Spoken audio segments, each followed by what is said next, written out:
so what we're gonna do now is a perpendicular bisector. So typically you start with a segment, and that's the segment that you're trying to bisect, which means cut it in half perfectly. So I'm gonna have a segment A, endpoint B, and now what I'm gonna do is I am going to take my compass, I'm gonna put my needle on point A, and I wanna extend this or open up my compass to more than halfway. So you wanna be at least 3/4 of the way. You don't wanna be over B, you don't wanna be before your midpoint. So you're putting your needle on A, extending at least, roughly 3/4 of the way. As long as it's more than halfway, you're good technically.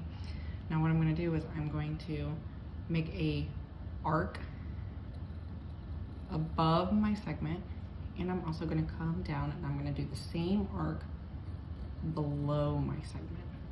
Not changing the radius of my compass, I'm gonna switch, put the needle on B, and make an arc that intersects with the other arc, hopefully. If your arcs don't intersect, that means that your the width of your compass was less than halfway of your segment.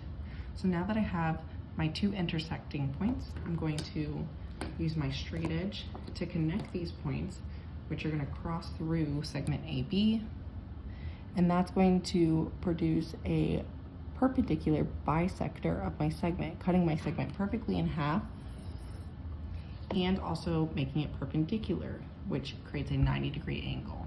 So you can use your compass to check, or not your compass, your protractor to check the angle if you would like.